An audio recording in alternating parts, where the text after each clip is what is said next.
Okay, we are here with Councilman Drew Reilly of Ward 1, Cuyahoga Falls. Drew, thank you so much for joining us. Hey, thanks for giving me the opportunity to do this.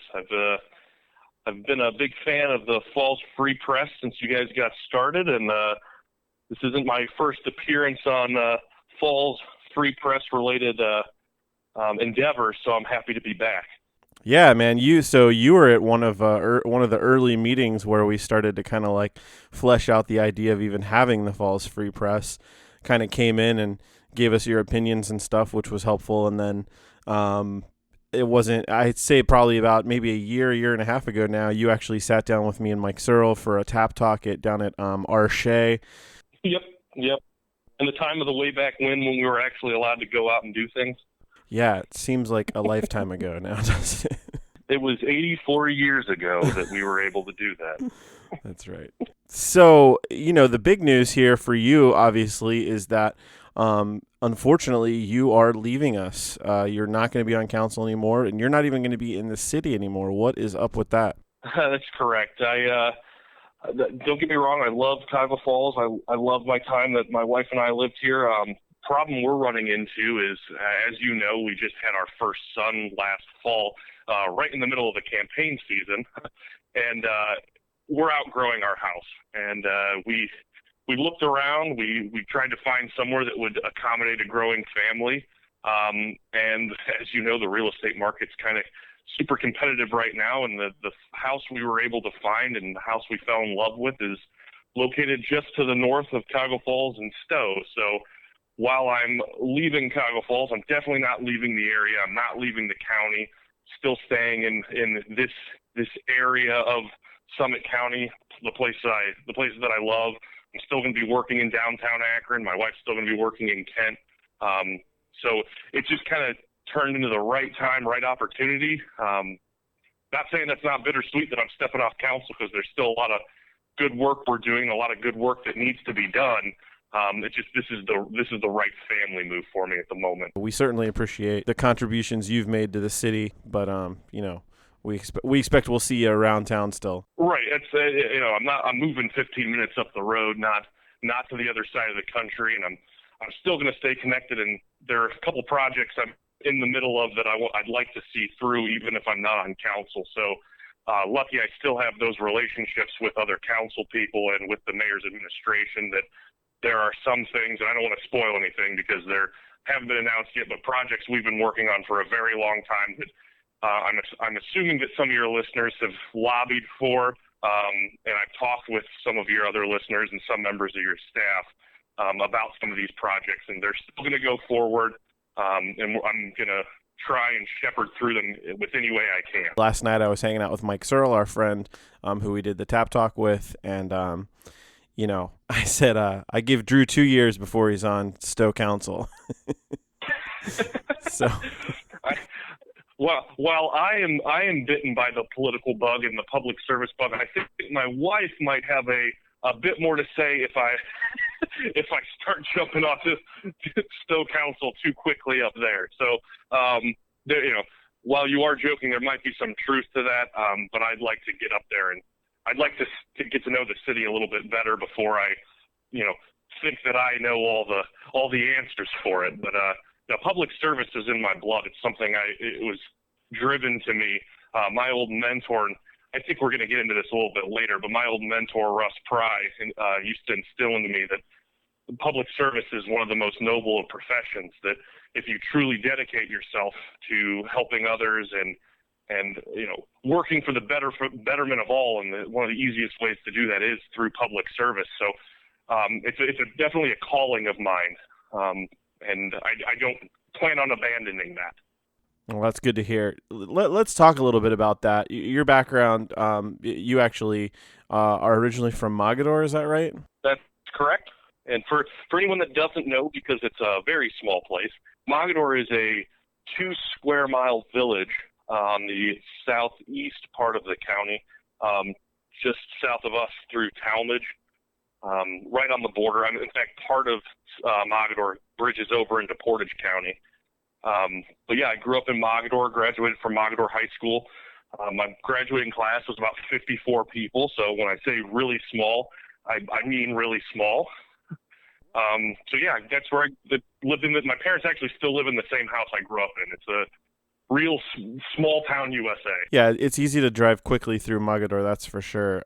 Talk to me about your parents, because I know that, you talk about public service and your mentor, Russ Pry, but your mother was a teacher. I'm not real familiar. I don't think we've talked a lot about what your father did, but how is it that they helped instill that public service bug? I say this all the time. I grew up in a family of teachers. My father's a teacher as well, but he did not become a teacher until later in my life. He was one of those non-traditional students that went back. It took him a very long time to get his degree because he was working full-time, helping raise my older sister and my younger sister and I, and going to school part-time. So it took him about 15 years to get his undergraduate, but he got it in education. He teaches technology education up in Aurora, and my mom teaches third grade in Barberton. And, what would have it, I married a public school teacher as well. But they really instilled in me that, the whole idea that it takes a community to raise somebody. They were the type of people that they were able to identify all the privileges that I had growing up that other people didn't have. And they were really good about not just telling me it, but showing me the ways to figure it out for myself. I mean, they were very conscious about getting me out of Mogador in other endeavors, because as I mentioned, Mogador is a very small town. It also is not the most diverse of towns. I think I had one African American in a class below mine, none in my class that I graduated with. So not many minorities at all. And you definitely, when you go to school in an environment like that, unless you're exposed to diversity is a scary thing. And my parents made a big point to get me out of Mogador to expose me to that diversity. I was really big into musical theater, so I did a lot of musical theater in the surrounding communities. I did a production at Antics about 15 years ago, which is located here in Cuyahoga Falls. Did a couple productions at Weather Vane, a couple of Carousel Dinner Theaters. So they exposed me to a lot of different things that would have been outside of my normal comfort zone. And that they also were, obviously, since they were really big into education, they were really big into reading, and they pushed me to read a lot. And as you and I have joked many times, Alex, that I'm an avid reader. I make it a job almost to make sure I'm reading more than the average person, and that was instilled in me by my parents. I mean, I can remember specific summers that they shut the TV off and unplug it and say, "You're not watching any TV this summer, but you can read books, and here are the books that you can read." So reading's always been a very important part of who I am. Are there particular books that they pushed you to read that you remember that were integral to sort of your development into the Drew Reilly you are now? Yeah, there's the old joke that there are two important books that every adolescent child will read: Fountainhead and The Lord of the Rings, and one of them instills in people a love for the absurd and a world that has characters that are pure, and instills in people a stunted growth and a stunted maturity, and makes them believe in the fantastical and things that will never occur. And the other one, of course, has orcs in it. So my parents convinced me to read Lord of the Rings at a very early age. So, and as many people know, that Lord of the Rings is very integral into who I am as a person. I've read almost everything that Tolkien's written, not just the Lord of the Rings series, but his other translations like Beowulf, and he did a translation of Sir Gawain and the Green Knight. But Tolkien's a really influential author. My parents kind of pushed me to read that. I can remember my first copy of The Hobbit that my mom gave me. But the big thing that they always stressed was, it's not about what you read, so to speak. You don't have to read these books to understand things. It was, make sure you're always exploring and going outside of what you find comfortable or enjoyable too. So there are plenty of books that I would recommend to people that are not enjoyable books or even great books, but they're important to make you think different, to make you, sharing an experience that might be uncomfortable, but definitely is important to your development. Well, and the Fountainhead is an interesting example because, so many people who don't share your political perspectives, would hold up, Ayn Rand books as, the testament to libertarianism and things like that. The Fountainhead, you look at a character like Howard Roark, and even like Dominique Franken, and the sort of interplay there between them and the other main character, and it doesn't exactly fit, with those other titles.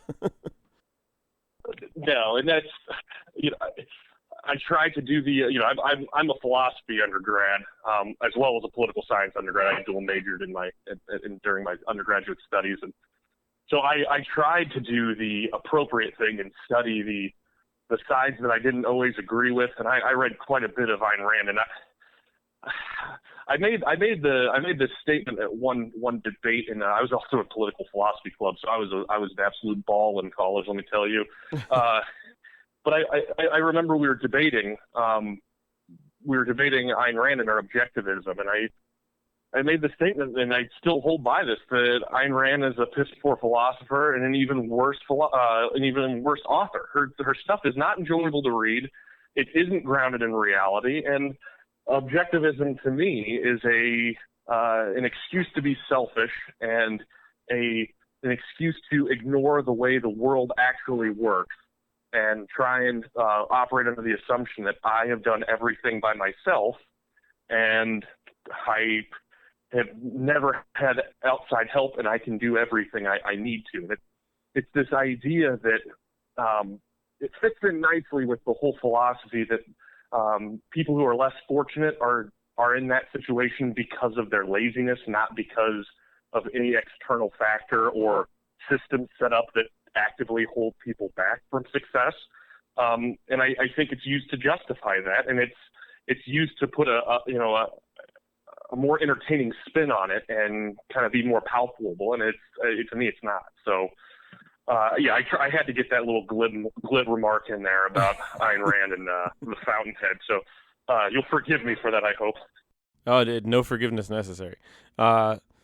So, in some ways, you also had a very sort of like a normal kind of like American upbringing, right? Like, talk about musical theater and having to read and all that stuff. But you were also a football player, right? Yep. Yeah, I mean, I grew up in Montverde. I had to be a football player. In fact, on my mom's side of the family, my grandpa played football for Northwestern, and my uncle was the starting quarterback at Kent State back in the 80s. So the football was in my blood, and I did sports. Again, my parents were very, very instrumental in making sure I got a well-rounded childhood. I did musical theater. I excelled in academics, but I played baseball. I played football. I wrestled for 7 or 8 years. Ran track all through high school, ran cross country for a period. They wanted me to explore everything, and I think they might have unintentionally did it, but they made me live by the tenets of one of my favorite presidents, Teddy Roosevelt, and that is that yes, you need to develop your mind, and that's very important. But if you do not develop your body at the same time of developing your mind, you're wasting brain power and you're wasting your manpower, because I don't know if everyone knows this, but Teddy Roosevelt was actually a very sickly child. He was asthmatic, and he thought, all right, I guess I'm not going to be able to do anything because I'm going to be a sickly child. And his dad sat him down and said, no, you can develop yourself out of this. So that's where he took in the regimen of boxing and weightlifting and cross-country trekking and hunting and all these, the image we have of Teddy Roosevelt being this robust and rugged character, he developed it because he wasn't a robust and manly character, and he did it so he could continue to do all these pursuits. And he was an avid reader too. He read on some counts up to 300 books a year.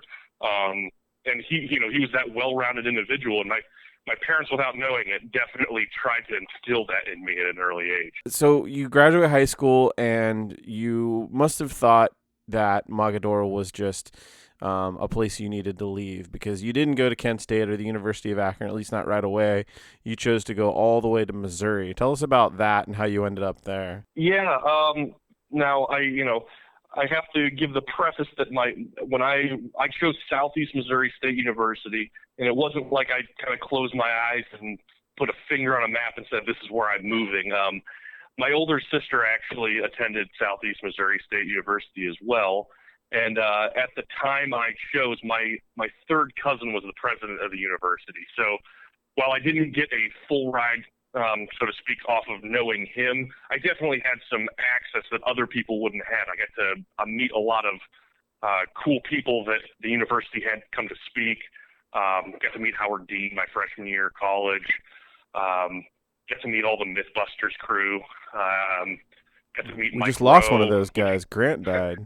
Yeah, we just lost Grant, and he's actually the one that I didn't get to spend. He's the one I spent the least amount of time with that evening. But very, very nice guy. Did a lot of cool work. I'll never forget. During dinner, he was talking about how he worked on the special effects for Star Wars Episode 1, The Phantom Menace, and he told the story of, while you're working on a project, you don't realize how bad something is because you're working on one little segment of it, and then you go through that at premiere night. It's the first time you've seen it all the way through, and you look around and you kind of try and convince each other that this is good, right? We're all enjoying this. This is a good movie, and I always found that pretty funny because everyone knows that Episode 1 is not a good film. But no, so I going back to your original question. Sorry, I digressed from there. But I chose Southeast Missouri State University because I needed to get out. As you said, I didn't want to be one of those people that stayed in their hometown without experiencing elsewhere in the world.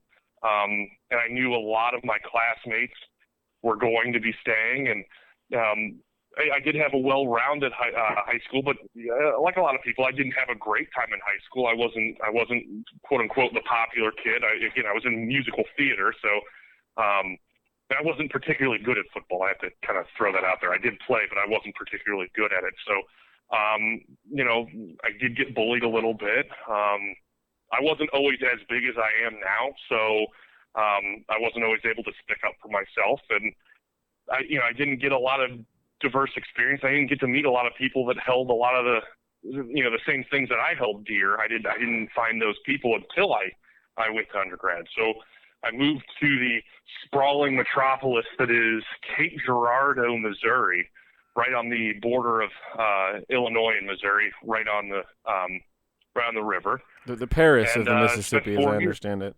Yeah. Yeah, people call it the Harvard of the southeast part of Missouri. So, no, it was a good school. It was a state school, but it was in a conservative area of the country. So it's always funny, you talk about political alignments. I grew up in Mogadore, so I was always very liberal growing up. But that's we're in a pretty Democratic heavy part of the state. So I wasn't out of the ordinary. I was a pretty standard Democrat. I moved to Southeast Missouri, and suddenly I'm a far lefty socialist, and I didn't think I was at the time. I thought I was just a pretty standard Democrat. But they kind of drilled it into my head that I was so left wing that no one would ever agree with me. And it's funny because then when I ended up moving to Washington, D.C. for a period of time where I worked at a think tank, which I think we're going to elaborate on a little later. But when I moved out there, I was like a blue dog Democrat or a moderate Republican compared to the city of D.C. because, you want to talk about liberal, that's a city that votes in the upper 70s Democrat, upper 70% for a Democrat, and I mean, in the 90% percentile for local races and that sort of thing. So hard to imagine why the Republicans wouldn't want it to be a state, right? Exactly. So, well, that Puerto Rico. Why would you want Puerto Rico to be able to decide their own thing, their own fate? But yeah, no, it's funny that my views didn't change all that much through those couple year period of time, but how I was viewed by everyone else was. Now I have to say my views shifted a little differently as I got a little older, and it went in the opposite way of what people always say. They say if you're young and a liberal, or if you're young and a conservative, you don't have a heart, but if you're old and you're a liberal, you don't have a brain. I don't subscribe to that at all, but I actually shifted further left as I got older because I experienced more of life. And to quote the American political philosopher John Stewart, that do you think it's that the more life experience you have, the more liberal you get? I think that's exactly the case. Well, and I mean, there's, statistical evidence to suggest that, and this is by no means a shot at, people on the conservative side, but, the more education you have, the more liberal you tend to be as well. Yeah, no, I think it also goes, it's all connected, right? Because if you're more educated, you're more likely to have traveled to different places because, I don't care if you love, your small town USA in the middle of, Indiana, but they probably don't have a degree conveying university in your hometown. So you have to move somewhere else. And then you probably have to move to another town to get your master's.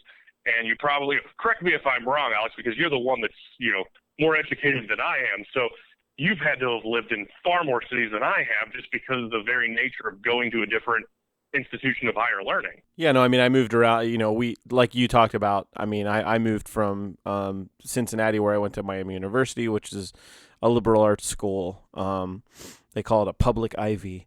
And I went to a regional campus in the city where I was born, which was very conservative. The famous Sheriff Richard Jones, who has been making the rounds on social media here lately as an opponent of the Black Lives Matter movement and all that, is the sheriff of the county that I was born in and grew up in to a large extent, although I too spent some time in Washington, D.C. But I graduated from that regional campus of Miami University and moved to Arkansas, which was significantly more conservative than any place I'd ever been. But within the school, it was not. I didn't like living there very much, but I loved the school and the program.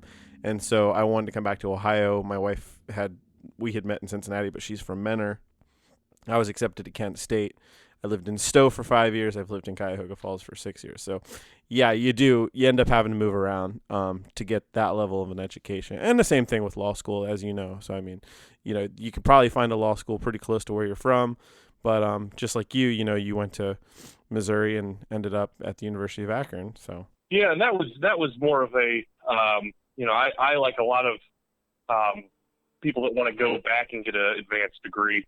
I was already working full time and I couldn't afford to step away from the job I was in, so I had to pick somewhere close. I didn't feel like commuting all the way up to Cleveland Marshall or Case Western, so Akron was almost my only choice for law school. Now, having said that, I loved my time. I loved my classmates, and I thought it was a great place to get a law degree from. It's very, very prestigious, earned some pretty good awards, but it was more of a proximity than this is the institution I have to go to. I've dreamed about going here my entire life, that sort of thing. And, my dad's a Flash, my mom's a Zip, and my wife's a Flash. So I figured I needed to balance it out a little bit, and so I became a Zip too. But your undergrad in Missouri, you studied. Am I right? Do I remember right that you studied philosophy as an undergrad? Yeah, I'm a philosophy political science dual major. I have a Bachelor of Science in Political Science and a Bachelor of Arts in Philosophy. Okay, and so you and when you finished your degrees in Missouri. Is it at that point that you ended up in Washington, D.C. with the think tank? Yeah, I was in the instance where I finished my undergraduate, but decided not to graduate because the university gave me a stipend if I interned out in D.C., and I had already wanted to go out to D.C., so I figured, well, I'll stay enrolled for another semester and get this stipend to help me live out there, and that's where I got the internship working at the Center for Strategic and International Studies. It's a foreign policy think tank that does policy papers on, any degree of foreign policy, you name it.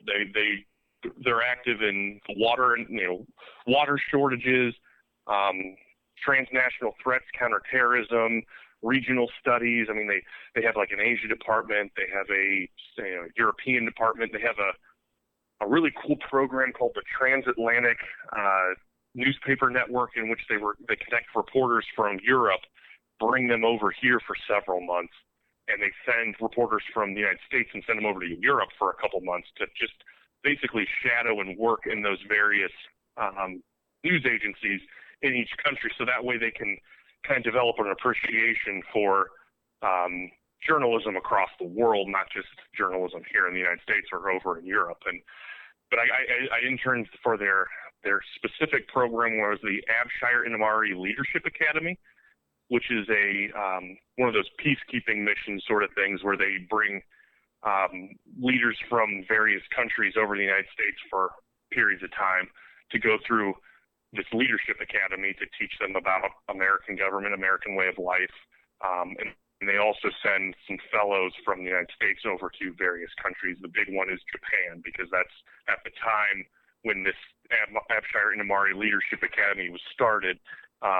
We were trying to strengthen relations between Japan and the United States. So it was immediately post-World War II that this program was founded, this think tank started. So there's a special relationship between Japan and this think tank. But I worked in the Leadership Academy, so I did a lot of event planning, but working with international people to bring them over to our program and coordinate that program with them. So to go back to undergrad, when we're talking about what I studied, at the time when I first started, I wanted to be a philosophy professor. Philosophy to me is one of the most important things you can study to open up your minds and kind of, we talked about education earlier. That's the easiest way to continue educating yourself, is to study philosophy.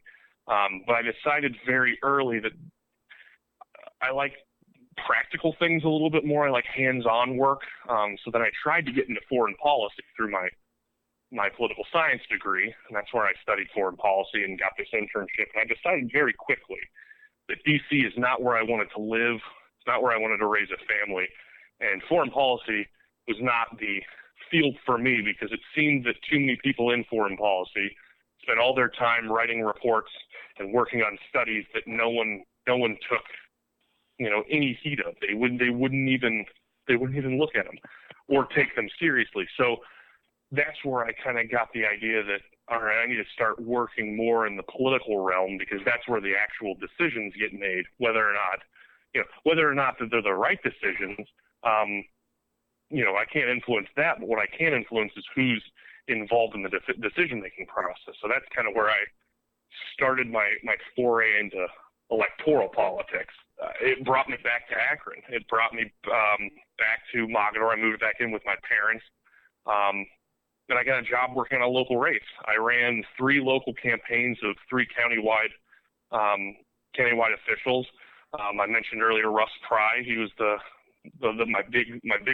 my first campaign I landed, my first professional mentor that if he were alive today, I'd still be on the phone with probably every day. But I also worked with Kristen Scalise, the county fiscal officer. And at the time, it was Clerk of Courts Dan Horrigan, who's now the mayor of Akron. But I ran his 2012 coordinated race with those other 2 campaigns.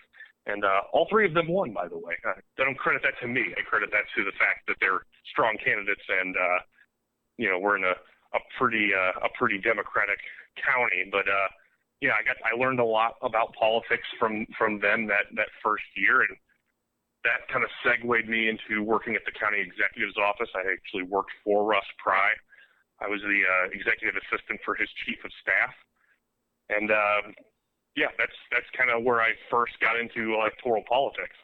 So, after running those campaigns and being the executive assistant, it was during that time that you decided to go to law school. Well, actually, you sat on the Mogador Council. Did that happen before or after law school? It happened before.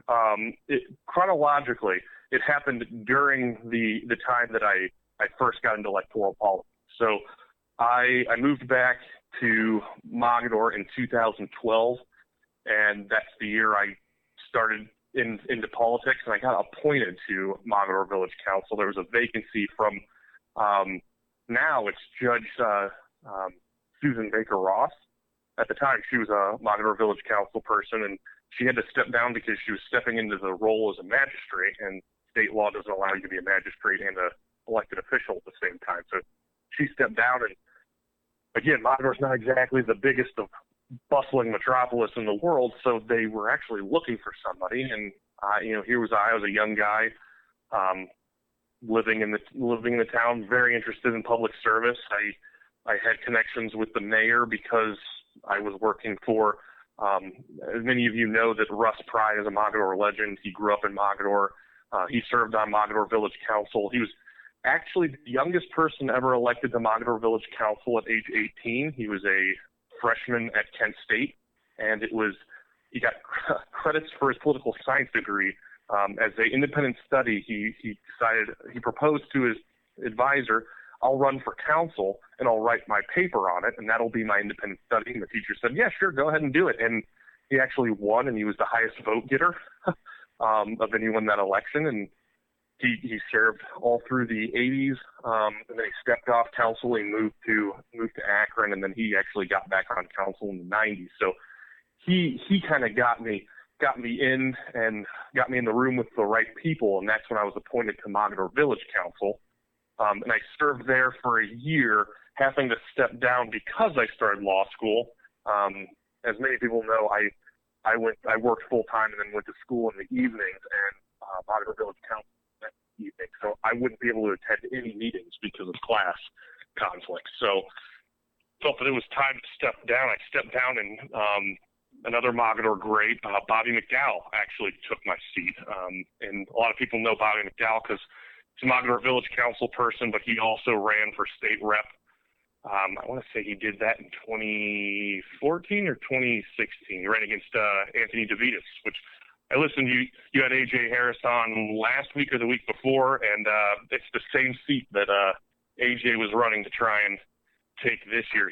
Bobby McDowell, who's actually a year younger than me, and was vice president of the drama club when I was president of the drama club at Mogador High School. So Bobby and I go way back, and it was sad to see him lose that state rep seat, but great to see another young person trying to get involved in that. Well, and you've been really interested in getting younger people involved. I mean,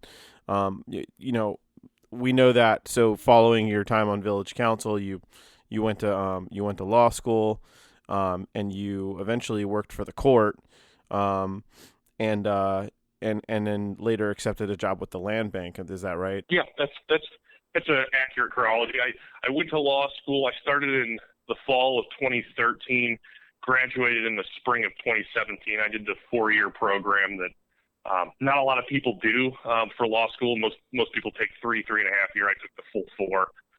But I was working full time.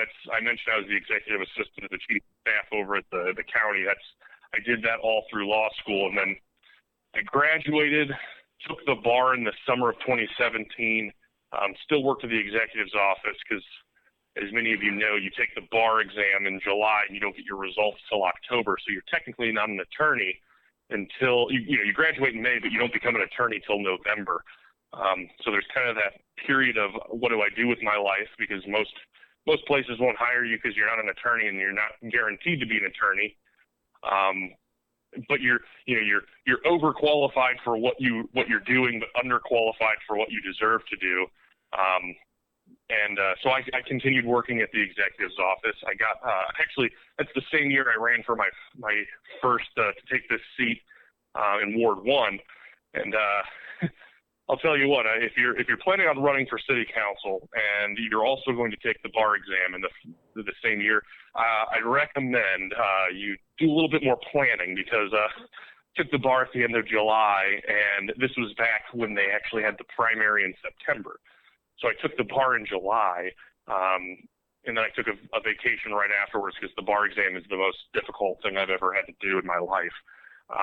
So I needed a vacation when I got done with it. My wife and I went down to Mexico. We get back, and we're like 30 days out from the primary. So I had a lot of catching up to do on the campaign. Lucky for me, my wife was super understanding and super helpful, and I had a group of great people I've known for my entire life or through my professional networks, and I had a lot of help on that first race. So well, and you were also close to Vince Rubino, right? Whose seat you ended up taking because he was retiring. Is that right? Correct. Yeah, and I always said that I would never run against Vince Rubino because Vince Rubino is a great man. I known him since I first moved to the Falls. I'd known him before just through working with the Summit County Democratic Party. You get to know a lot more people in different communities, not just where you're living, through getting involved with the county party. And I knew him then, so I'd always signed his petitions. I had signs in the yard for him, that sort of thing. And so I didn't even dream that this would be an opportunity. And then he announced he was retiring, and a couple people came to me and said, "Hey, Vince is retiring, and we know that you served on Mogador Village Council, so would you be interested in serving on council here?" And I said, you know what, public service is important. I'm kind of at that I was at that stage where I didn't know what the next step was or where I was going to go, because I still hadn't I didn't know what type of attorney I was going to be. I mean, a lot of people go to law school thinking they want to be an attorney or they want to do this or practice this type of law, and then their ideas are changed as they actually study the law or graduate and step out into the legal field. And I had no idea what type of law I wanted to practice, so it seemed like a good time to step into public service. I just gotten married in 2015, and we didn't have any kids yet, so we had the time, and it just seemed like the right time to make that jump. And I always, like you said earlier, I've always thought that young people need to have a seat at the table, because the decisions are being made about everything. Things that impact young people, things that don't impact young people, they're being made at the table. And if you don't have a seat at that table, you're not involved in that decision making, and your views are being left out. So there are some views that are unique to young people that I feel we need to be there making the case. Now, it doesn't mean we're always going to get our way, but someone needs to be there making that argument. And I got to practice what I preach too. I can't just say we should get young people involved in politics and then pass up on the first opportunity that it would work out. So, that 2017 was a pretty groundbreaking year. I became an attorney, got elected to city council, and I started I found out I was going to be starting my job at the court. I worked for Judge Nicole Walker at the Akron Municipal Court. She was actually elected the same night I was to Akron City Council. So I found out within 10 days that I became an attorney because I got my bar results at the end of October. Then 10 days later was the election. So I found out I won my city council race, and then Judge Nicole Walker had won her seat to the Akron Municipal Court and asked me to be her judicial attorney for her first term. So 2017 was life-changing, but those 10 days at the end of 2017 were even more so life-changing. Yeah, and it didn't stop there. I mean, fast forward 2 years later, it's like you can't run a political race without having major life changes because, 2 years later you were expecting a child, and Jameson came along in October. Is that right? August. So I played a little bit better this time, not as bad as I did, but I always make the joke that getting elected was difficult because I did it the same year I was taking the bar exam. So I turned to my wife Samantha and said, you know what? Let's see how we can make this a little bit more difficult for a re-election. Let's have our first kid. And I joke. I'm being a little facetious with that because my wife and I have both been very open about this. We had to have Jameson through IVF, in vitro fertilization. we'd been trying to have a kid for a while, and we struggled with infertility, and it just so happened that that's the timeline that the doctor suggested. I mean, if any of your audience knows or has gone through IVF, you're kind of at the whims of when the doctor says that these are the right conditions. So while we planned it, so to speak, because we had to do everything through a doctor's office, we couldn't plan it that way. So Jameson was born August 5th of 2019, the day that changed my life for the better. As you know, because you have two young kids, your perspective completely changes. It's just one day you're one person and the next day you're another, and it's baffling. Well, I think, it's important, I think, too. I mean, we sort of glossed over this just now, but I do think it's important to be willing to be open about, infertility issues and all that kind of stuff. You and I are friends apart from the things that we've done in the community and the Falls Free Press and all that. And, my wife and I struggled with infertility issues as well. And we ended up having donor babies, and you and I had talked about that at the time. And there are a lot of different reasons for which people tend to not talk about it, particularly when, it has something to do with the man in the relationship, which was the case for my wife and I. People think it's emasculating. It's this, it's that.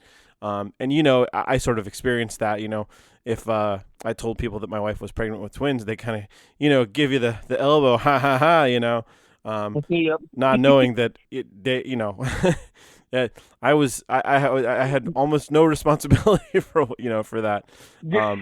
But obviously they're my kids, and it's a very important part of my life, and raising twin girls is very difficult, but it's also one of the greatest things that can ever happen to you. So and I'd like to reiterate the point you just made about how it seems that it's difficult to talk about, and it's one of those that until it was a decision that my wife and I made together to kind of be open and talk to the world at large, not just with our group of friends.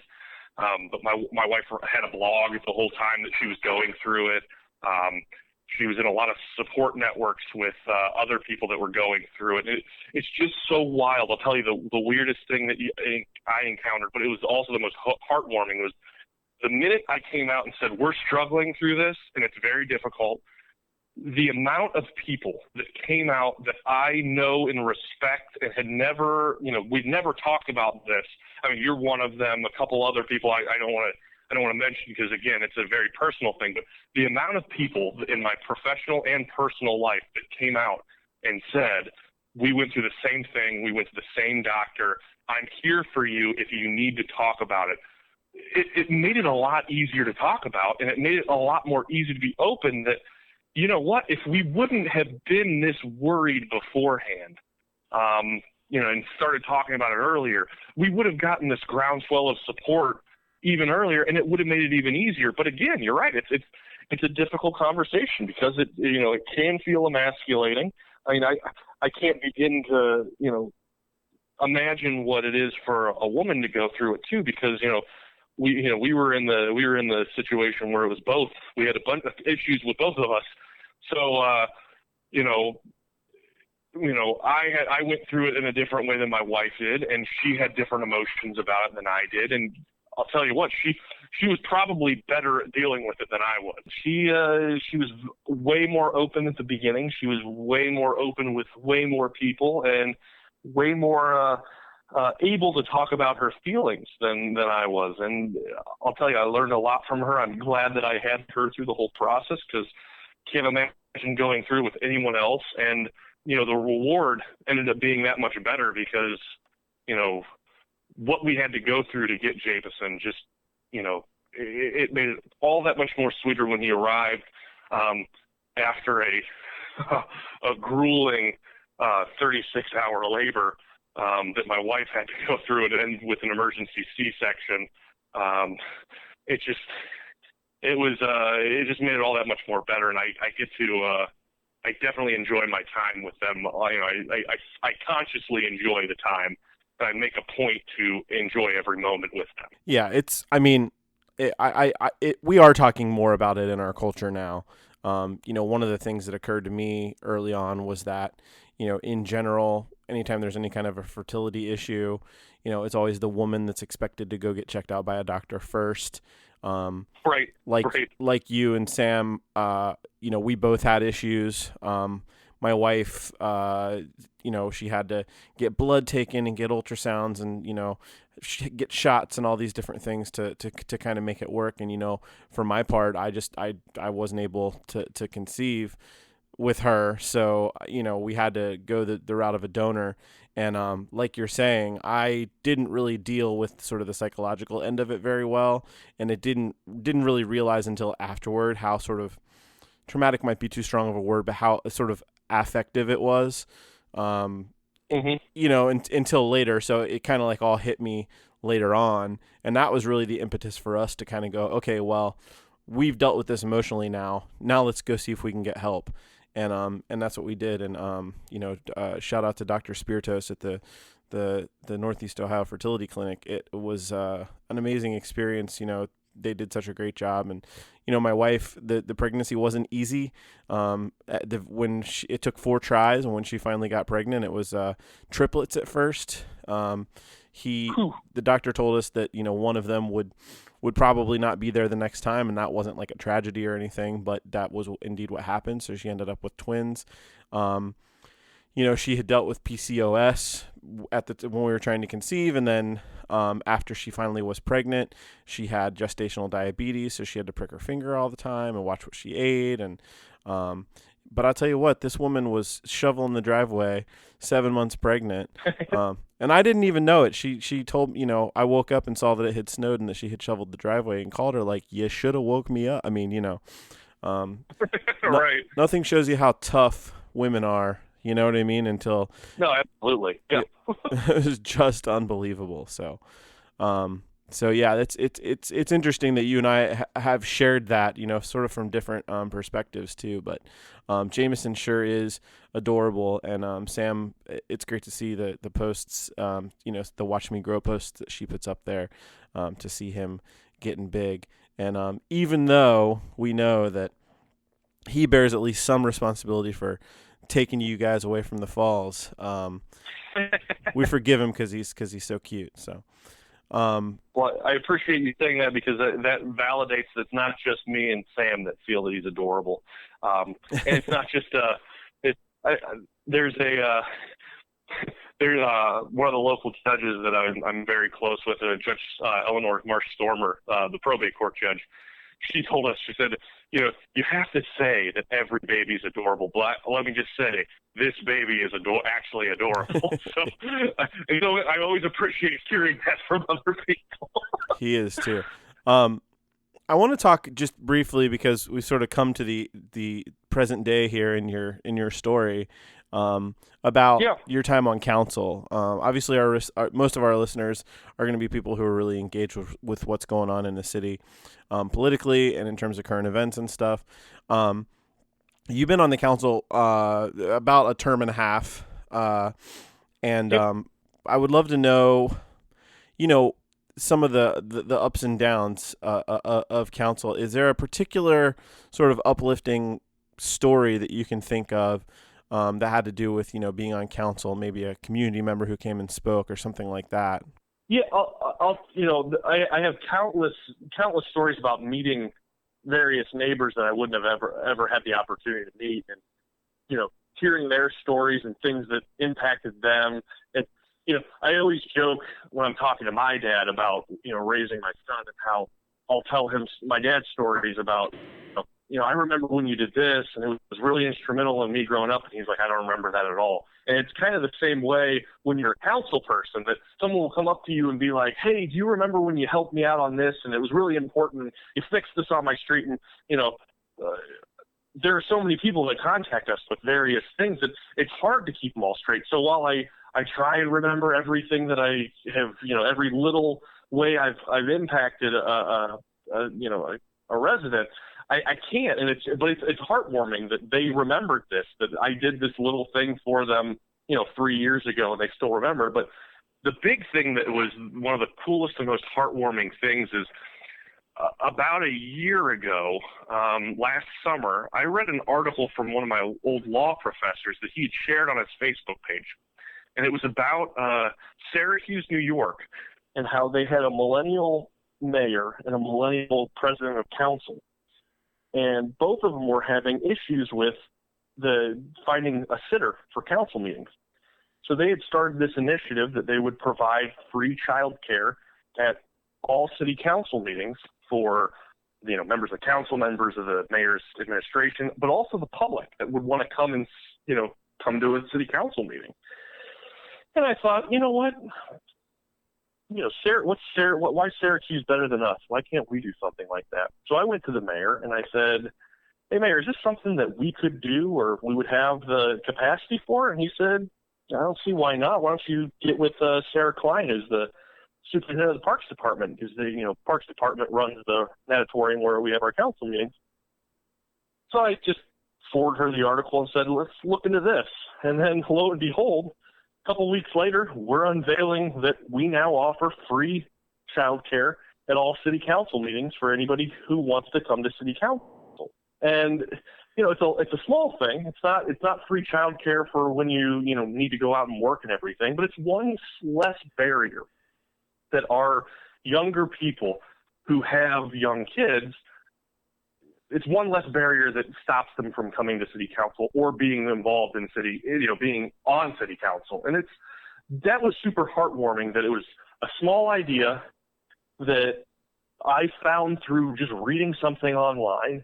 And I went to the mayor and he was like, cool, let's run with it. Let's make it work. And we were able to do it. And it shows you that one of the advantages of being in a smaller town, not that Cuyahoga Falls is as small as Monmouth, but it's definitely a smaller city than say Akron or Cleveland or one of those bigger cities where they have a bigger apparatus to do things. But we're able to kind of experiment and try different programs that they'll help people in creative ways. And it was really heartwarming to see how quickly it moved. And that's one of my big memories and my happiest moments on council is that we got to do that as quickly as we did. Sarah Klein's taking the lead too with her master plan because, again, speaking of little things that we can take the lead on, one of the things I noticed for my wife's birthday last year, we took Jameson. He was 2.5 months at that point. We took him to the Pittsburgh Zoo, and there were no changing tables in any of the men's rooms. So anytime Jameson needed change, Sam had to take him in to do all the changing. I thought, well, that's kind of an antiquated view that men can't change diapers. So I went to Sarah Klein. She said, it's funny you should bring that up because it's something we are actually looking at in the master plan for all of our parks to make sure all of our public restrooms have, changing stations for in both male and female. And then another thing, she even took it a step further and said, we're also looking at adult changing stations for people who might have adult children or adult siblings that they're taking out with developmental disabilities. So that's even more inclusive. And it's something that she already was looking into without someone saying, hey, we should look into this. So why don't we look at it like this? We stole her from Stowe. So this is just a delayed trade that they have to trade me over to Stowe because you guys got Sarah Klein out of it. So you've also, while you've been on council, of course, had to deal with some more controversial votes and issues that have come before you. Some that spring to mind are Soric Trail, the development on the Sycamore Golf Course, Tobacco 21 maybe. Can you think of a couple of those that were difficult and how you were able to I don't know, maybe get community input or just think your way through how you ended up voting? Yeah, it's funny. I represent Ward 1, which is the east side of the city, so it's over by Chapel Hill. It's very residential. It's already developed. There's not much space to kind of put new developments. So I ran. If you would have told me when I first started running that developments would be the big hot button issue I'd have to deal with, Um, I wouldn't have believed you. But that you're absolutely right. Those were probably the most controversial. They were definitely the longest council meetings we had, because a lot of people that felt very strongly about these developments, they diligently came to council. They showed up to every meeting they had the opportunity to. They spoke at every opportunity, and they didn't let it die. After, for your audience that's a little bit more involved, they know this, but there's planning commission meetings, there's council meetings, there's committee meetings, and then there's different phases of development. So the developer has to come back at all these different stages to come speak, and these involved community members were at every single meeting they could, speaking about it. Now, I feel like I'm a broken record because I've repeated this a lot, but just because someone doesn't want something doesn't mean I have the legal authority to say, you're right, I have to vote against it. The problem we run into there is, as long as the developments are, according to the law, I have to vote yes, or I could set the city up for a lawsuit from that developer who's going to say, you're prohibiting me from, doing something to my land that I'm perfectly legal to do. So I had to look at those votes in a legal duty way, not whether or not I agreed with them or not. I have very soft opinions on developments in that area because I don't live over there and I don't travel that often. Now I understand and I appreciate the arguments against them, but I don't feel very strongly about them either way. But I had to look at them as a council person and say, I represent Ward 1. Ward 1's, well, the only way Ward 1 would be directly impacted by these developments is if I say no and they sue, which I think they would be completely within their rights, and they probably would win a lawsuit there, because in my legal opinion, that they had every right to do these developments, whether or not they were popular. That doesn't factor in. But the only way Ward 1 would be factored into that is Ward 1 taxpayers would have to pay the damages and attorney fees for that lawsuit that I didn't think we would win. And that's why, whether or not I stood for or against those developments, or whether or not I thought they were good ideas or bad ideas, it didn't really matter to me as much. And that's why you'll see on the Sycamore golf course votes, I actually voted against the zoning change, because that's a little different than voting for development, because I didn't feel like I had any duty to give them a zoning change, because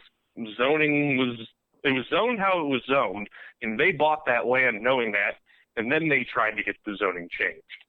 So, the zoning came down to whether or not the neighbors wanted it or not, and they pretty resoundingly said they didn't want it, so I voted against that zoning change. But then when the development came up, it was a different legal matter, so I voted for the development, but against the zoning change, and I tried to articulate why I made those kind of contradictory votes, but I didn't view them as contradictory, because one was an issue of zoning and one was an issue of legal importance. Now, one of the more unpopular votes I took on council was the T21 visa legislation. It actually failed, and it failed by one vote. So I voted against T21, and while I personally think that we shouldn't allow smoking for a younger age, where I understand the detrimental impact of smoking, and I agree with that we should, do everything we can to stop teenage smoking and,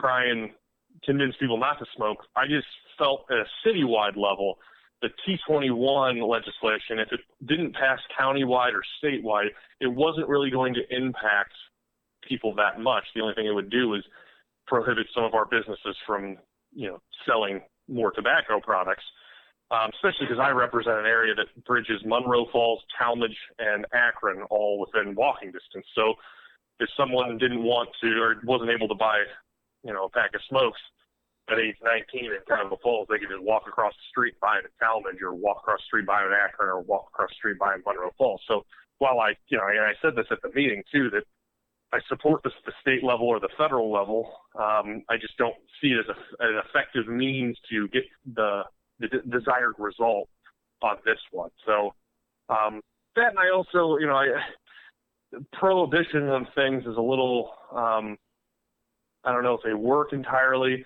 I'll go on the record and say I'm for marijuana legalization, and I find it kind of intellectually hypocritical to say I'm going to stop you from smoking cigarettes, but I'm going to work to try and allow you to smoke marijuana. I'm also in favor of lowering the drinking age.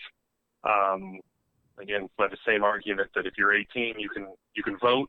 You're an adult. You can sign up to go to war. You can buy a handgun.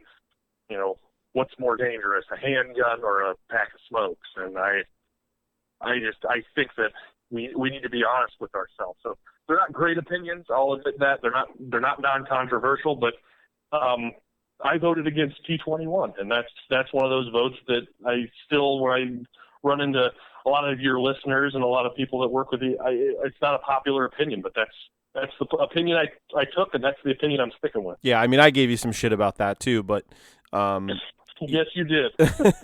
But ultimately you were kind of right, because at the time what you had said to me was you'd rather see something like that happen at the state level or the federal level, and of course, I think at the state level now, that is what came to pass. There were some mutterings at the time too. So it would, I understand the argument too, because I've actually, if I'd be intellectually dishonest if I don't say it, that I get the argument too that sometimes you need a groundswell of community support to show the state we need to pass this. So it sometimes helps to pass at a city level to show, look, we're already doing this as a city, let's do it as a state too. But there were already grumblings that it was happening at the state level, so it seemed like, well, we're expending this energy and we're working on this when the state's already going to do it a month or two after we do. And it's actually really funny. One of your other contributors, Mr. Tom Sullivan, actually pointed out to me after the fact that there were a couple gas stations here in Ward 1 that had the signs up that said, due to local ordinances, we can't sell cigarettes to 18-year-olds anymore. And neither Mr. Sullivan or I pointed out to the gas station that, hey, that's not the case. But yeah, it was funny because the businesses went ahead and did it on their own initiative, and they blamed us anyway. So yeah, I think the sense really was that you limit people from buying cigarettes. You hopefully keep a couple people from buying. And to your point, it's kind of the same way as if the states legalize recreational marijuana, eventually the federal government will probably just have to give in and stop, sending the DEA into dispensaries, which they're not doing now anyway, since Obama, basically sort of turned the cheek. And there's a good chance that would happen at the federal level now that we've got, so many states who have recreational now too. And in Ohio, at least, when they legalized medicinal marijuana, they made it seem like they were going to be very stringent about who could do it. But those barriers have really come down at a really rapid pace. And so I think that's probably likely to, but the other thing I would just say is that, like, when it came to Tobacco 21, I agree with you that we should legalize marijuana. I actually would take an even more liberal stance that, we could adopt a European model whereby, we could have many, many drugs be legal and controlled and thereby more safe and offer, treatment and things like that. But oh, absolutely. I think that in the case of Tobacco 21, it was just a matter of restricting the age, not restricting the product. You know what I mean? Yeah, but again, at the same time, I'm also, like I mentioned, I'm in favor of lowering the drinking age too, back down to 18. I don't know how much, but mind you, I'm not a developmental, psychologist or something like that, but I don't know how much maturity is different at 18 than it is at 21. Personally, I think 21 is kind of an arbitrary number that we've focused on. But again, you go back to your point that the United States is definitely screwed up by treating drug use and addiction as a criminal issue than it is a mental health and a public health issue. So yeah, I'd be all in favor of looking at the European model on that. And I can distinctly remember I was on a mission trip up in Canada, and they talked about needle exchanges. And it was the first time I'd ever heard. I was in high school. First time I'd ever heard about needle exchange programs and how it's that whole harm reduction model that, yeah, we're providing needles to addicts so they're not sharing needles, so we're not spreading HIV/AIDS, and we're also making sure they're not overdosing. We're providing them safe places to use, but also providing them services to try and keep them clean. I mean, when I first became a council person, thanks to one of my constituents over here, Brenda Ryan, I got Narcan certified. I mean, I don't know, I don't hang out or know many addicts at a very, level that I felt that I needed to have Narcan, but it was one of those, I was getting ready to go work at the courts. I was also a council person, so I was going to be out in the community a lot. So I just figured that harm reduction model, let's get certified in Narcan and carry it with me just in case, because the idea that we can reduce harm by stopping someone from overdosing and dying from that overdose, it's part of my responsibility to do that. So my wife and I are both Narcan certified, just in the off chance that we ever have to use it. Now, we've been Narcan certified for 3-4 years now and haven't had to use it ever once, but still, it's that harm reduction model. I think it's important that we all do that. Yeah, what a great constituent to have too. Brenda Cameron Ryan's just really an impressive. Oh yeah. Yeah. I'll never forget when I was running the first time, and she called me up and she said, "What are your views on the opioid crisis?" And I said, "You know what?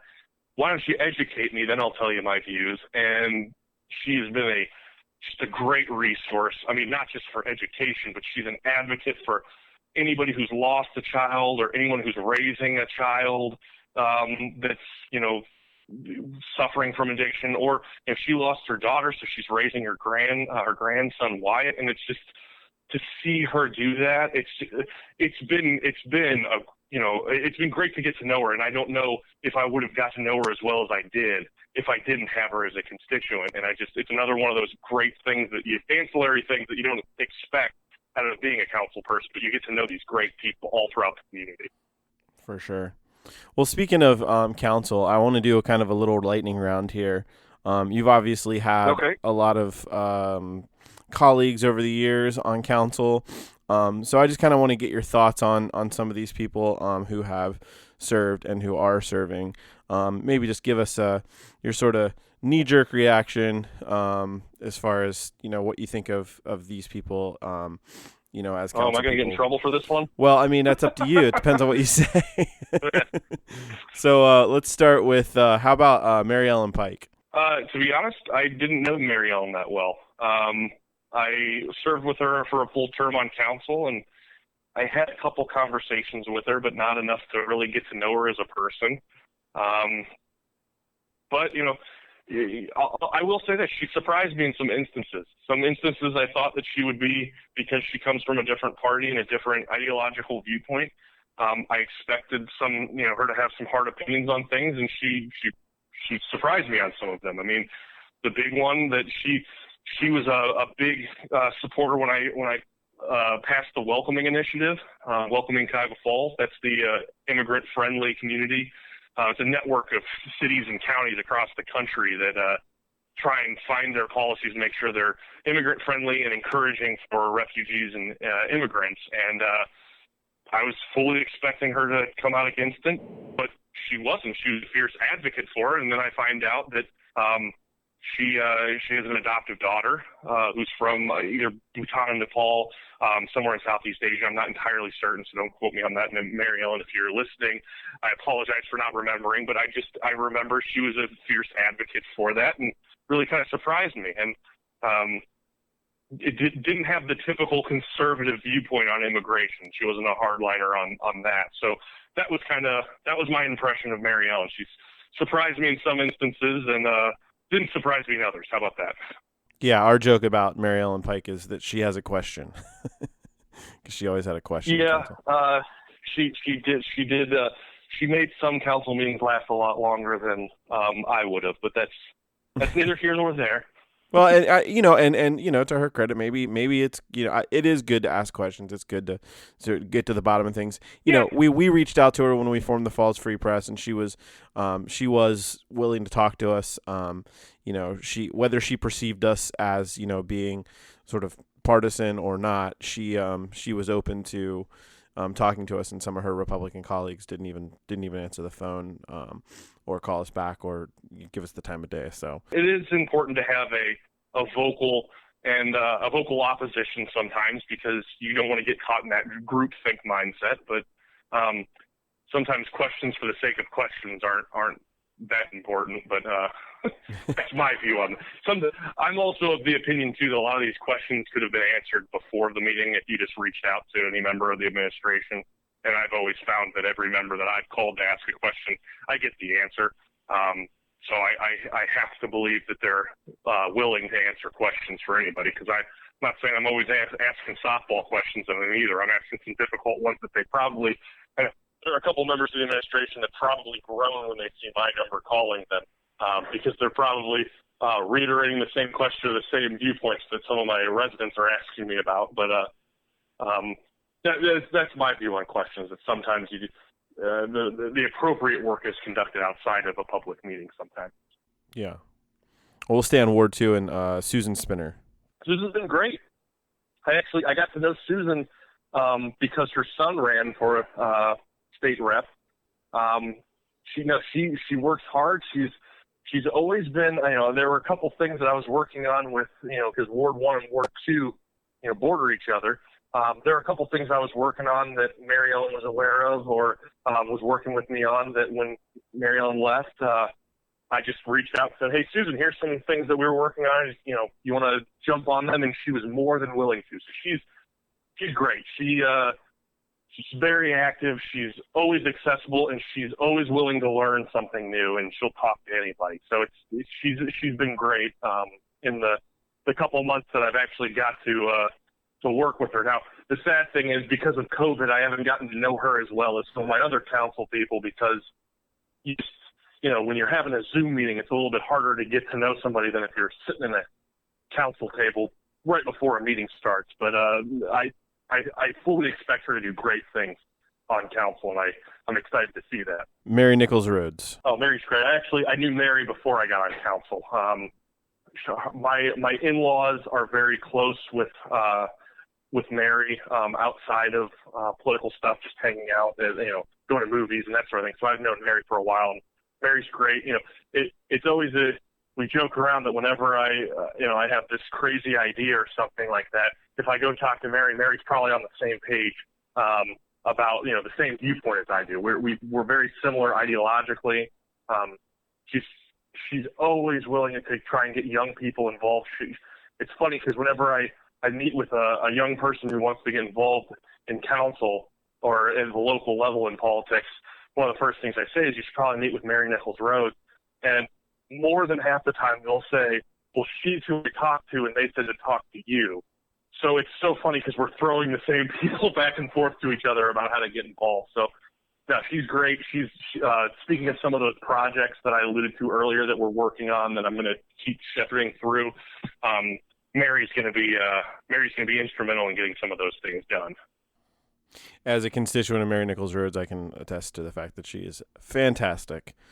How about Adam Miller? Adam, I came in thinking that Adam was going to be ideologically opposed to me, and while I will say that him and I sit on opposite ends of the ideological spectrum, I've never had a bad experience face to face with Adam. He's always been very polite, very respectful. He also voted for welcoming Cuyahoga Falls, which kind of threw me through a loop again.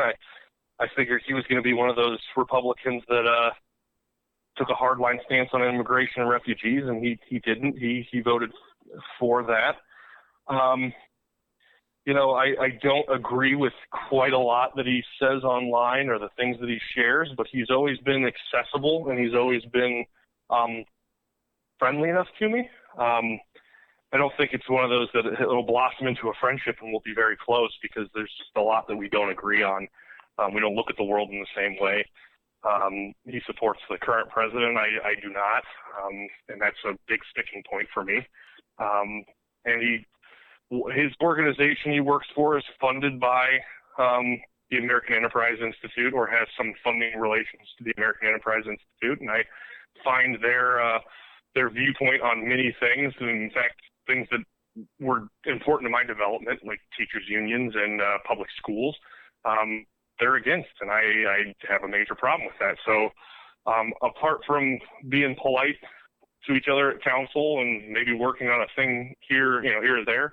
I can't imagine Adam and I are going to be any closer than that, but never had a bad experience with him face to face. How about Vic Pilata? Again, another person I didn't get to know that well. He sat 2 seats down from me, but he's a pretty quiet guy. Always friendly, kind of like a lot like a Mary Ellen Pike. I just didn't have the opportunity to get to know him as well. So that's that. He was always polite. That's where I'll leave that one. How about Mika Pena? Mika Pena, I'll tell you the tenacity she has. I don't know if I would have had the willpower to run for council, lose, and then run again. But she and to run again and suck it up and do it, and not let the loss she had previously impact her and stop her from having that go-getter attitude that she had in the last race. I mean, it was great. I was super happy to see her win because, again, she worked her ass off both times, and just to see that be rewarded was great. She sat next to me at the beginning of this term until we actually had to stop for COVID, so I got to know Mika a little bit better than just the very fact that you're sitting next to someone. The closer you are to someone, the easier it is to get close with them. So I'm going to miss sitting next to Mika on council because she's fun. In fact, I've tried to continue to be a little bit pull some pranks on her at council. One time I texted her that there was a spider right behind her on the Zoom screen, and she fell for it the first time. She didn't fall for it the second time, but she was a good sport about it too, because you could tell she was very worried at first, then she played along with it. So definitely gonna miss serving with Mika. How about Jerry James? Jerry James, he's that steady hand, man. He's the longest serving councilman, if not just in Cuyahoga Falls, but I think in the whole county. I can't think of anyone who's served in the same seat as long as he has. So he's that wealth of knowledge. He's that steady hand.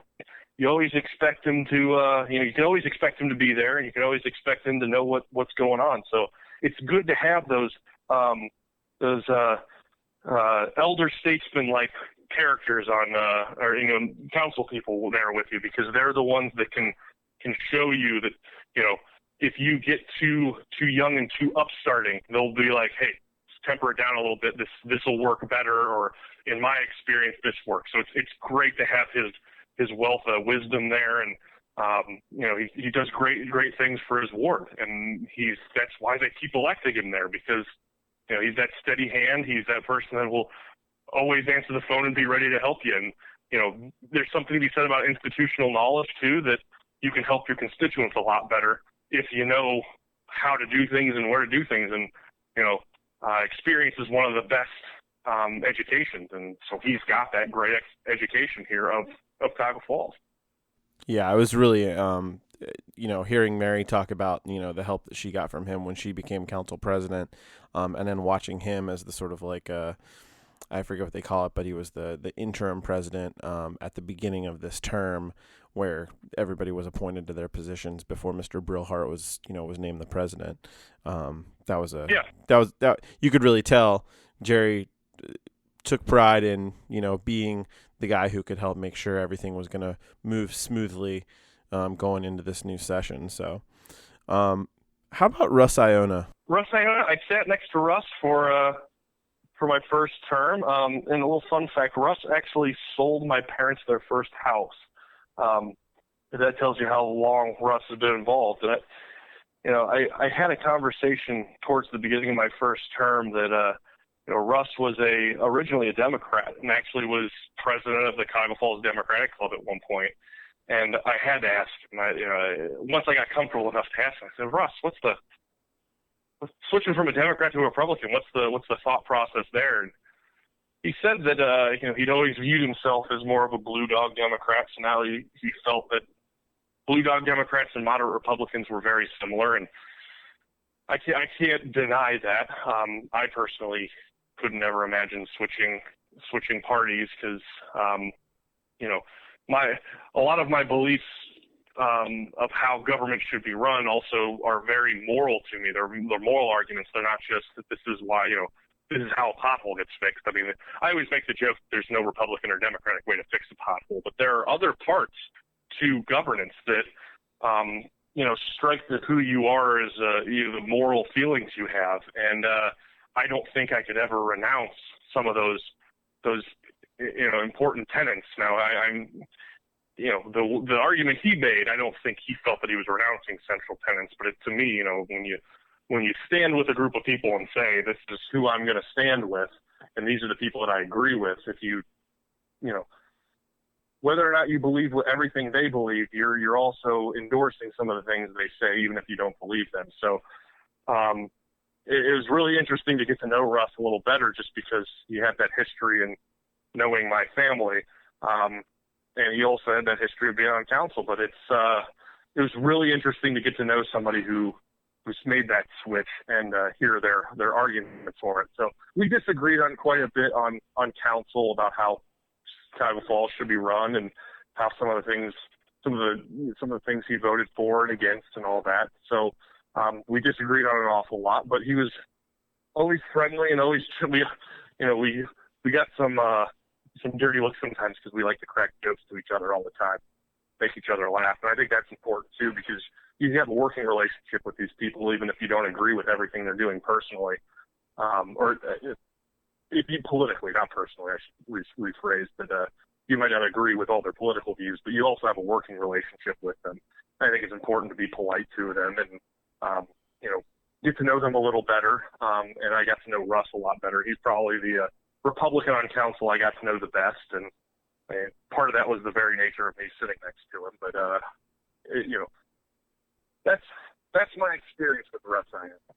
Yeah, we actually have a funny picture that I think I shared with you at one point that our photographer Stephen Muley took, where it looks like you're earnestly making a point during a discussion, and he may as well be rolling his eyes. He wasn't, yep. But from the look on his face. No, I remember you sharing that picture. It's a good picture. It probably best it's a great representation of our relationship.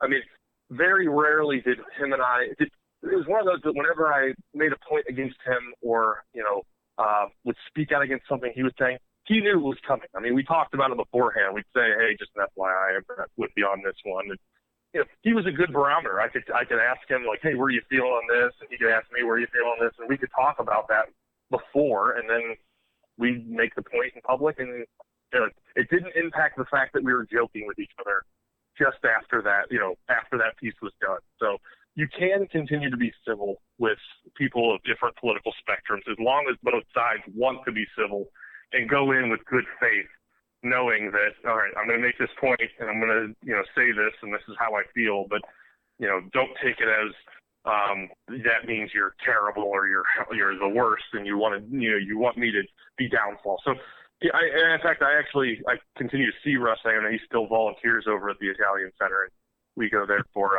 I married into a Sicilian family, so I still get my pasta when I'm able to. So, no, it's, I can't say I am sad to see him go, because it is a lot easier when you have to get things done when you have more of a majority on council than more Republicans on there. But it is there's a difference between having a personal relationship with somebody and a professional relationship, and then a political relationship. And it's one of those it can be complicated sometimes. But I learned a lot working with him, and I wish him all the best now that he's off council. But not really sad to see him go, to be honest. How about his replacement, Frank Stamps, then? Again, I haven't had a chance to get to know Frank that well. I got to know him a little bit during the campaign, and I was struck by how engaged he was, and how he already had a lot of strong feelings about some of the things that were going on in Ward 8. Worked his ass off to get that seat. I mean, that's the traditional seat that goes Republican, and he was able to win it. So it shows you his ability to connect with people and his ability to, really tap into that ward really well. But to be honest, I don't know Frank any other than going to a couple meetings with him, because, we had about a month and a half, 2 months worth of meetings before COVID hit. So haven't got the chance to know him as much as I'd like to. And that actually goes for all the new council people. Haven't had as much a chance to get to know them, and that's kind of sad now that I'm leaving. But again, I'm not leaving the realm, so I can still stay involved. So I'll get to know them in other ways. Sure. How about Jeff Iula, Cuyahoga Falls Institution? He is an institution. He is a character is probably the best way. I mean, people love him. You can see why. He's a nice, jovial guy. He's always pleasant to work with. He's actually one of the first people, when I first got elected, he was out picking up signs, and I was picking my signs up. He gave me his business cards right away and said, I grew up on the east side of Cuyahoga Falls, so I want to make sure it's represented in the best way possible. So he's always he's still really involved in east side Cuyahoga Falls, so he's always very deferential, though. He never, tries to step on toes. He never comes in and tries to take over anything over here, but he's always involved. So it's great to see that. Again, another one of those where you can have a personal relationship with someone that's different from their political views and their political viewpoints. I mean, he works for the Republican Party, and he's heavily involved in the Summit County Republican Party, and I'm heavily involved in the Summit County Democratic Party. So you would think we'd be at odds. But that doesn't stop us being polite and friendly and work on things that are mutually beneficial. So you're right, Cuyahoga Falls Institution. He's been around, and I don't foresee him going anywhere. What about Mike Brillhart? Mike's always, he grew up on the east side too. His daughter actually lives in the ward still too. He's a steady hand too. It's hard to rattle that guy. Real hard worker. Owns his own business. And definitely has his ear to the ground to know what Cuyahoga Falls needs, and he's willing to put the work in too. And his wife donate an outrageous amount of time and money to the parks and beautifying everything to make sure that this city is a great place to live. So he puts in the good work, and he's a good steady hand to have as president. I mean, he kind of took over as president, and then COVID hit, and it's been a pretty easy transition from in public meetings to Zoom meetings, and I have to think that Mike has a big part of that because he's president of council, and he's the one that's in charge of making sure meetings go off without a hitch, and they've been going pretty well. So it's good we have him as president right now. So the last two, I want to let you just choose who you want to talk about first, because I know both these guys really well because of your work in the Democratic Party in the county, as well as your work on council and in the city. So Russ Balthus and Tim Gorbach. I'll start with Tim because I've worked on council with Tim longer. Tim was that, you always talk about how it's important to have a professional mentor and someone you can bounce ideas off of. And, Tim and I have very similar thought processes of how things, how we should work through issues and problems. Now, I'm not saying that him and I agree on everything 100%. And I don't think you can ever agree with someone 100% on everything, but, him and I agree on how to get to those points. So he has been super, super, super helpful to me. I don't know if I could have done all the things I did on council without his mentorship that I had. And it's great that I got to learn from him and walk through some of the issues and things that we were able to get done. I mean, I don't think we would have got them done without him. I mean, he's just talking about another Cuyahoga Falls institution too. Tim Gorbach is a Cuyahoga Falls institution. And then Russ, I'll tell you what, one of the biggest bittersweet things for me is stepping off council is the fact that I'm not going to get to work with Russ as much as I could have. Russ is not just a colleague or a coworker or a fellow traveler on the road to Democratic politics, but he's also a very close personal friend. He's a professional mentor. He is someone that I can bounce ideas off of. He's one of those, people that I can walk through my personal life, personal decisions with him. And one of my biggest regrets, I already said it, the fact that I'm not going to get to be on council with him. But he's also going to be instrumental in some of those projects that I have alluded to. That him and Mary, in fact, him and Mary and I had met a couple times since this whole COVID thing broke out to talk about some various issues and various policy changes that we'd like to see at the city. And I'll be it's going to be sad not working with him on those in this context, but I have no doubt in my mind that Russ is going to be able to. He's going to be a standard bearer for a lot of the things that people around town want to see. He's going to be he's going to be someone to watch because he's going to get things done. It helps that he's a lawyer too, so I get to talk about him about legal things and. But he's also, having worked at the city, he's going to know how to get things done. He's got that unique perspective that none of us have, none of the other council people have, having worked for the administration, and then now being on council. So the whole city benefits from having him in that position. And sad to be walking away from working with him. How about the mayor? The mayor's been great. I mean, I don't know if I could have gotten on the council or stayed on council if I did not have as good a mayor as we have here in the Falls. I mean, a lot of mayors that I've encountered, in other cities, don't take as big an interest in the council as he has. He realized that when he became mayor that if he doesn't have a majority of council on his side or working with him, we can't get anything done because we'll have a stalemate between, we'll get the normal workings of government done, but we won't be able to take the city in a new direction and be able to progress a lot further.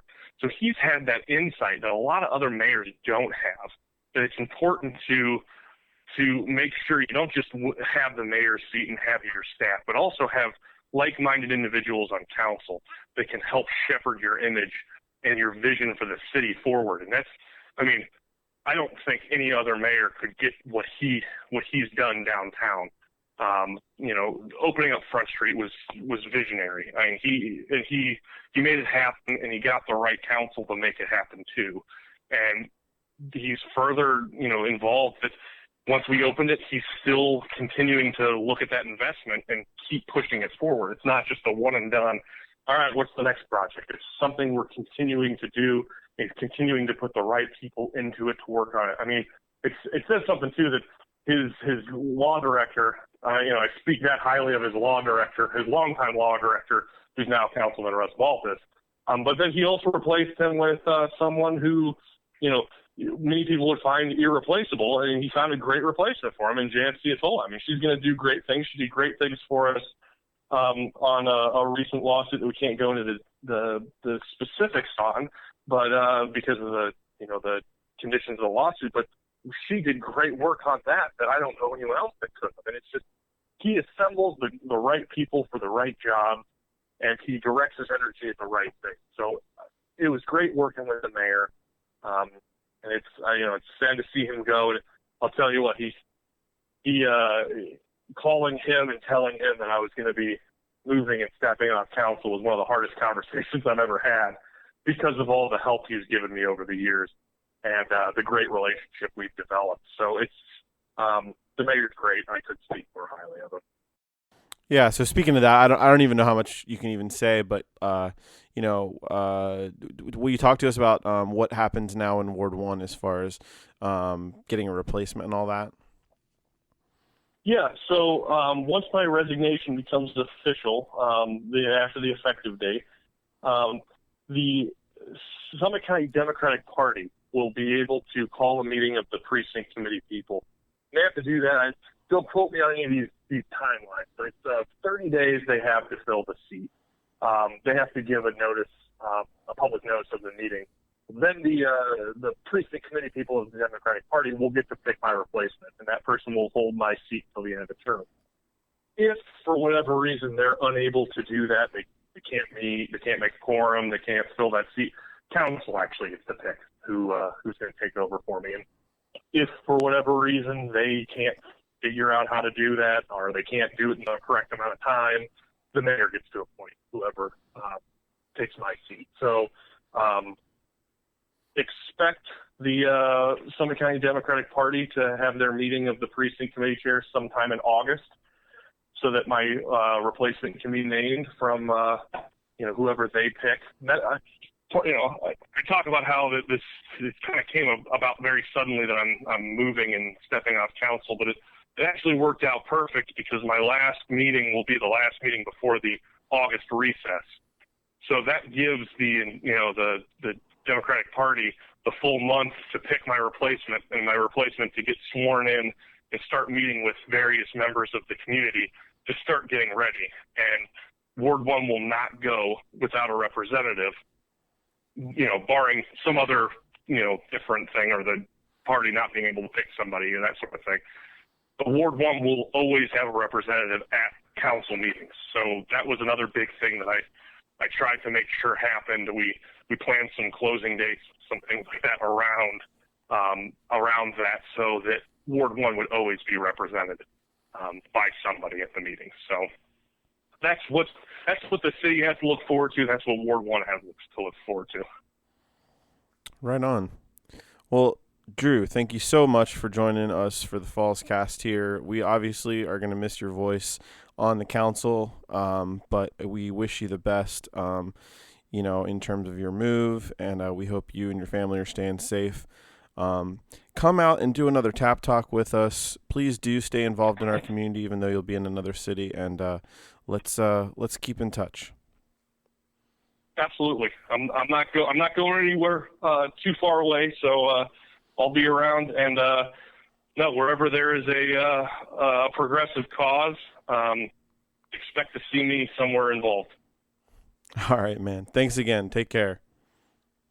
No, thank you. We'll see you, Alex.